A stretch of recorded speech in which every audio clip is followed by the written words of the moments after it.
একটি গাছ থেকে যদি গড়ে 15 কেজি সুপারি আমি পেতে পারি, গড়ে আমি সামান্য বললাম, কিন্তু এটা আপ টু 30-32 কেজি পর্যন্ত যেতে পারে। তাহলে 15 কেজি সুপারির ক্ষেত্রে যদি 60 টাকা করে বা 50 টাকা করে, অর্থাৎ গাছ প্রতি আমরা 750 টাকা করে পেতে পারি। এবং সেখানে যদি 200টি গাছকে যদি আমার থাকে, তাহলে 1.5 লক্ষ টাকা কিন্তু আমার বাৎসরিক ইনকাম আছে। সেটা যে কোনো চাষের থেকেই পাওয়া সম্ভব নয়। প্রথাগত চাষ থেকে বেরিয়ে এসে লাভের আশায় কৃষকরা বিভিন্ন ধরনের বিকল্প চাষ কিন্তু করে থাকছেন। আমাদের প্রত্যেকের বাড়িতে একটি করে হলেও সুপারি গাছ থাকলেও দক্ষিণবঙ্গে খুব একটা বাণিজ্যিকভাবে সুপারি চাষটা আমরা দেখতে পাই না। তাই সুপারি চাষের বিস্তারিত তথ্য জানতে আজ আমরা সরাসরি চলে এসেছি উত্তরবঙ্গের কোচবিহারের উত্তরবঙ্গ কৃষি বিশ্ববিদ্যালয় এবং সুপারি চাষ সম্পর্কিত বিস্তারিত তথ্য নিয়ে আজ আপনাদের সঙ্গে আমি দেবস্মিতা। কৃষি বার্তায় আপনাদের সকলকে জানাই স্বাগত। উত্তরবঙ্গে কিভাবে সুপারি চাষটা হয় বা বাণিজ্যিকভাবে সুপারি চাষের ক্ষেত্রে কী কী বিশেষ দিকগুলি নজর দেওয়া দরকার, সেটা জানতে বর্তমানে আজ আমরা আমাদের সঙ্গে পেয়ে গেছি উত্তরবঙ্গ কৃষি বিশ্ববিদ্যালয়ের আবাদি ফসল এবং প্রক্রিয়াকরণ বিভাগের অধ্যাপক ডক্টর পার্থসারথী মিদ্যা স্যারকে।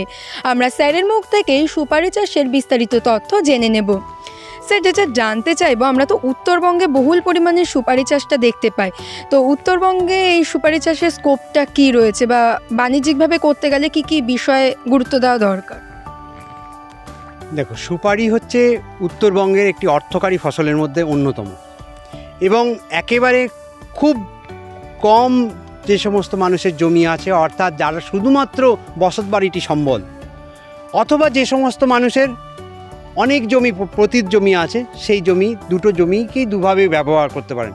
প্রথম কথা হচ্ছে উত্তরবঙ্গের একটা গুণাবলী আছে, যেটা উত্তরবঙ্গের মানুষ কিন্তু একেবারে যদি প্রত্যন্ত নর্থ ইস্ট থেকে শুরু করো, উত্তর পূর্ব ভারত থেকে শুরু করো, তাহলে দেখা যাবে যে এখানকার মানুষের 80% কিন্তু পান এবং সুপারি সব সময় তারা পছন্দ করেন যে কোনো, এবং আতিথেয়তার জন্য তুমি যদি প্রথমেই তাদের বাড়িতে যাও, তোমাকে প্রথমে একটি পান এবং একটি সুপারি দিয়েই তোমাকে বরণ করে নেওয়া হবে। তা সেক্ষেত্রে দাঁড়িয়ে যেহেতু আর্থসামাজিক পরিকাঠামোর মধ্যে সুপারি এমন একটি গাছ, যে গাছটা ঢুকে গেছে এবং যে গাছ আজকে নয়, শুধুমাত্র দীর্ঘ প্রায় যদি ইতিহাস ধরার চেষ্টা করো, তাহলে দেখা যাবে যে দীর্ঘ 500-700 বছর ধরে সুপারির চাষ কিন্তু এখানে হয়ে আসছে, এবং বর্তমানে সেটা বাণিজ্যিকভাবে চাষের শুরু হয়েছে। কারণ আগে যে সমস্ত সুপারির চাষ হতো সেগুলো প্রধানত আসামের যে সমস্ত কিছু ভ্যারাইটি আছে, নলবাড়ি বলে একটি ভ্যারাইটি ছিল, সেটা বহু পুরনো ভ্যারাইটি, এবং সেই ভ্যারাইটির গাছগুলোই প্রধানত আমাদের উত্তরবঙ্গ এবং আসাম এবং লোয়ার আসাম এবং যদি মেঘালয় মণিপুরের দিকে যাওয়ার চেষ্টা করো, দেখা যাবে যে সেই প্রজাতির গাছ এবং কিছু লোকাল প্রজাতির গাছ তারা সংকরায়ন পদ্ধতিতে দেখা যাবে ছড়িয়ে পড়েছে, এবং সেইগুলো গাছই মানুষ এতদিন ধরে চাষ করত। কিন্তু এখন যেটা দেখা যাচ্ছে যে কৃষকের হাতে জমি আছে, কিন্তু কৃষকের ক্ষেত্রে সবচেয়ে সমস্যা হচ্ছে লেবার।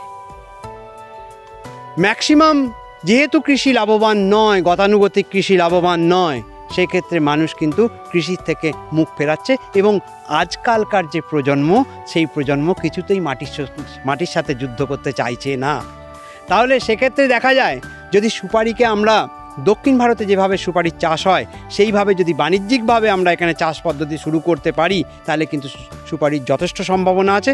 এবং প্রায় 1 বিঘা জমি থেকে যদি ভালো প্রজাতির কোনো সুপারি গাছকে লাগানো হয়, 1 বিঘা জমিতে কম করে 280টির মতো গাছকে লাগানো যেতে পারে, এবং সেই গাছ থেকে প্রায় প্রতি গাছ থেকে খুব কমপক্ষে হলেও 15 কেজি প্রতি গাছে ফলন পেতে পারি। এবং সাধারণত সুপারির যে বাণিজ্যিক মূল্য, সেটা প্রায় পাকা সুপারির ক্ষেত্রে দেখা যায় যে এবছরই যেমন 50 থেকে 55 টাকা রেট, কখনো কখনো 60 টাকাও ঠেকছে। সুপারি চাষ বাণিজ্যিকভাবে করতে গেলে জমি প্রস্তুতিকরণ বা চাষ পদ্ধতিটা কি? সুপারিকে যদি বাণিজ্যিকভাবে করতে হয়, তাহলে প্রথম থেকে আমাদের নজর দিতে হবে। একটু উঁচু জায়গা হলে সবচেয়ে ভালো হয়। উঁচু জায়গাকে যদি আমার উঁচু জায়গা অ্যাভেলেবেল না থাকে, তাহলে আমরা কি করব, মাঝে মাঝে অর্থাৎ প্রতি 10 টাকা সারি অন্তর অন্তর যদি একটা ড্রেন করে নিতে পারি, তাহলে কি হবে, ড্রেনের মাটিটা অনেকটা জমিতে চলে গিয়ে অনেকটা জমিটা উঁচু হবে এবং বর্ষার যে জল নিকাশি সমস্যা সেই সমস্যাটা থাকবে না। আর 2 নম্বর কথা হচ্ছে যে এই উঁচু জমিতে যখন লাগাবো শিশু সুপারি গাছ, অর্থাৎ 1 বছর, আমরা জেনারেলি বলি 1 থেকে 1.5 বছরের গাছকে মূল জমিতে রোপণ করার জন্য। তা মূল জমিতে যখন লাগাবো শিশু সুপারি গাছের কিন্তু কিছু পরিচর্যা দরকার হয়। কিছু পরিচর্যা মানে সেই গাছগুলো ডাইরেক্ট সানলাইট অর্থাৎ প্রখর সূর্যালোক সহ্য করতে পারে না এবং গাছগুলো অচিরেই দেখা যায় যে বৃদ্ধি ব্যাহত হয় এবং হলুদ হয়ে যায় এবং মারা যায়। সুপারিকে লাগানোর ক্ষেত্রে বলি যে যদি ইন্টারক্রপ হিসাবে অর্থাৎ মিশ্র চাষের জন্য যদি ব্যবহার করি তাহলে কিন্তু সুপারি গাছ আরও বেশি লাভবান হওয়া যায়। কারণ প্রথম সুপারি গাছের প্রথম ফলন পাওয়া যায় হচ্ছে 6 বছর বয়স থেকে। তাহলে 6 বছর পর্যন্ত শুধু জমিটাকে প্রতীক হিসাবে রাখার কোনো দরকার নেই। 6 বছর আমরা এমন কিছু গাছকে ওর সাথে লাগাবো যাতে কিনা ওইখান থেকে বাকি যে ওই 6 বছরের জন্য যে জমিটা পতিত থাকা বা সুপারির আয় যতক্ষণ না শুরু হচ্ছে ততক্ষণ পর্যন্ত যেন ওখান থেকে আমরা একটা আয় ওখান থেকে যেন পেতে পারি। অর্থাৎ সুপারি আমরা জেনে বলি মিশ্র চাষের ক্ষেত্রে 9 ফুট বাই 9 ফুট ডিস্টেন্সে লাগাতে বলি। অর্থাৎ গাছ থেকে গাছ 9 ফুট এবং সারি থেকে সারিও 9 ফুট। এই ঠিক মাঝখানে দুটো সুপারি গাছের মাঝখানে 35 ডিগ্রি অর্থাৎ 35 ডিগ্রি ডিফ্লেক্ট করে যদি আমি একটা করে কলা গাছকে লাগিয়ে দিতে পারি তাহলে প্রথম 6 বছর থেকে কিন্তু আমরা 3 বছর আমরা বলবো যে 3 বছর কলাকে রাখার এবং 3 বছরের মধ্যে কলা ওকে ছায়া দিয়ে বড় করে ফেলবে এবং গাছ যথেষ্ট সতেজ হয়ে যাবে এবং কলা যেহেতু নিজে ফার্টিলাইজার মানে ইন্টেন্সিভ ক্রপ অর্থাৎ ফার্টিলাইজার বেশি করে দিতে হয়, সেহেতু ওই ফার্টিলাইজার থেকেই ওর কিছু অনেকটা ওকে সুপারিকেও বড় করে নেওয়া যাবে এবং সুপারি দুজনের কিছু রিলেশন থাকে যেটা হচ্ছে ওতপ্রোতভাবে ও কিছুটা ওকে সাহায্য করবে এবং এ কিছু সাহায্য দেবে। অর্থাৎ ওই জমিটা পতিত জমিটা কলার জন্য ব্যবহার হবে এবং ওই কলা ওকে ছায়া দিয়ে বড় করে চলবে। অর্থাৎ সেক্ষেত্রে কিন্তু এইভাবে চাষ করা যেতে পারে। আর 2 নম্বর আরেকটা জিনিস ব্যাপার যে 9 ফুট বাই 9 ফুট দূরত্বটা কিন্তু যথেষ্ট। আমি কলাকে বললাম সুপারি সারিতেই লাগাতে, তাহলে বাকি যে 9 ফুট অর্থাৎ সারি থেকে সারির মধ্যে যে 9 ফুট জায়গাটা সেই জায়গাটাও কিন্তু পতিত পড়ে থাকছে। আমরা বলবো না, ওই জায়গাটাকেও পতিত ফেলে রাখবেন না।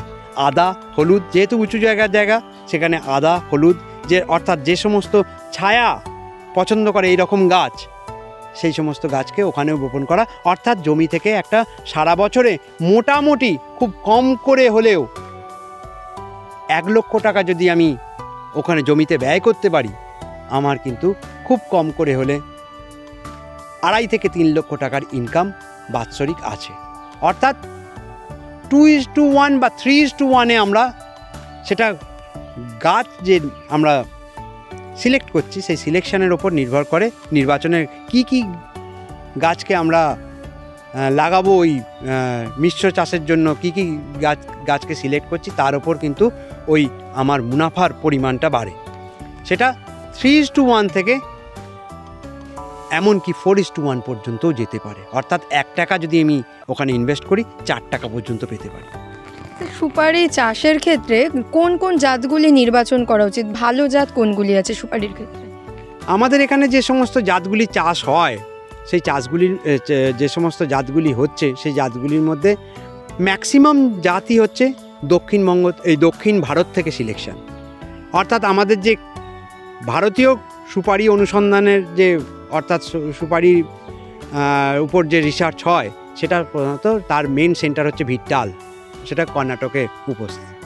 কর্ণাটক থেকেই এবং জাতগুলো সব কর্ণাটক থেকেই মেনলি রিলিজ হয়, ভিট্টালই রিলিজ করে। আমাদের এখানে একটি জাত আছে যেটা আমাদের এখান থেকেই সিলেকশন, সেটার নাম হচ্ছে মোহিতনগর জাতটি যথেষ্ট লম্বা প্রজাতির গাছ কিন্তু যথেষ্ট পরিমাণ ফলন দিতে পারে। এবং আরও লোয়ার আসামে এবং আসামের আরেকটি জাত আছে যে জাতটির নাম হচ্ছে কাহিকুচি। সেই কাহিকুচি জাতটিও যথেষ্ট এখানে সম্ভাবনা আছে এবং আমরা বাণিজ্যিকভাবে মোটামুটি মোহিতনগর, কাহিকুচি, সুমঙ্গলা, শ্রীমঙ্গলা এবং মঙ্গলা এই জাতগুলি চারা আমরা তৈরি করে থাকি। স্যার, আমরা তো উত্তরবঙ্গে যে পরিমাণে সুপারি চাষটা দেখতে পাই, দক্ষিণবঙ্গে কি সম্ভব এই পরিমাণে বাণিজ্যিকভাবে সুপারি চাষটা করা? দক্ষিণবঙ্গের সমস্ত জেলাগুলিতে সম্ভব নয়, কারণ সুপারির যে সময় ফুল আসে সেই ফুল আসার সময় দেখা যায় যে এই সময় যদি খুব ড্রাই ওয়েদার থাকে, অর্থাৎ প্রখর রৌদ্রতাপ যদি থাকে, সেই ক্ষেত্রে কিন্তু ওই দেখা যায় যে, অর্থাৎ তুমি বললে হয়তো বুঝতে পারবে, স্টিগম্যাটিক ফ্লুইড যেটাকে বলে, অর্থাৎ পরাগ সংযোগের জন্য যে পরিমাণ ওই গর্ভকেশর চক্রের উপর যে রসটা থাকে সেই রসটাই শুকিয়ে যায় এবং আলটিমেটলি ফুল থেকে আর ফল হয় না। ফুল হবে হয়তো, কিন্তু ফল সেরকমভাবে হয় না। সেক্ষেত্রে দক্ষিণবঙ্গের আমাদের পশ্চিমাঞ্চলের যে জেলাগুলি, সেই জেলাগুলিতে কোনোভাবেই সম্ভব নয়। এবং মধ্যভাগে অর্থাৎ হুগলি, বর্ধমান পশ্চিম, বর্ধমান পূর্ব, এই সমস্ত জেলাগুলিতে কোনোভাবেই সম্ভব নয়। কিন্তু যদি বলি মেদিনীপুর পূর্ব বা দক্ষিণ 24 পরগনা, নদিয়ার কিছু অংশ অর্থাৎ এবং উত্তর 24 পরগনা, এই সমস্ত জেলাগুলিতে কিন্তু চাষের সম্ভাবনা আছে এবং সেখানে বাণিজ্যিকভাবে চাষ শুরুও হয়েছে। আমরা শুনে নিলাম সুপারির সঙ্গে বিভিন্ন ধরনের মিশ্র চাষ করে কৃষকরা একটি ভালো অঙ্কের টাকা কিন্তু লাভ করতে পারবেন এবং যাদের কাছে বেশি জায়গা নেই, অল্প জায়গাতেও কিন্তু তারা শুরু করতে পারেন এই সুপারি চাষ। তবে অবশ্যই সঠিক পরামর্শ মেনে শুরু করা প্রয়োজন। তাই আপনারা যারা ভাবছেন এই ধরনের বিকল্প চাষ করবেন, তারা কিন্তু অবশ্যই কৃষি বিজ্ঞান কেন্দ্র, কৃষি বিশ্ববিদ্যালয়, কৃষি দপ্তর এবং উদ্যান পালন দপ্তরে যোগাযোগ করে সঠিকভাবে এগিয়ে আসলে আপনারা লাভবান হবেন বলে আমরা আশা রাখছি। এবং যে কোনো চাষের ক্ষেত্রে অবশ্যই সঠিক মানের বীজ এবং চারা নির্বাচন করে তবেই সেই চাষে এগিয়ে আসুন। এরকম আরও নতুন নতুন তথ্য জানতে অবশ্যই আমাদের কৃষি বার্তা চ্যানেলটিকে সাবস্ক্রাইব করে বেল আইকনটি প্রেস করে রাখুন এবং ফেসবুকে কৃষি বার্তা পেজটিকে ফলো করে রাখুন, যাতে সবার প্রথমে নোটিফিকেশনটি আপনার কাছেই পৌঁছে যায়। নমস্কার।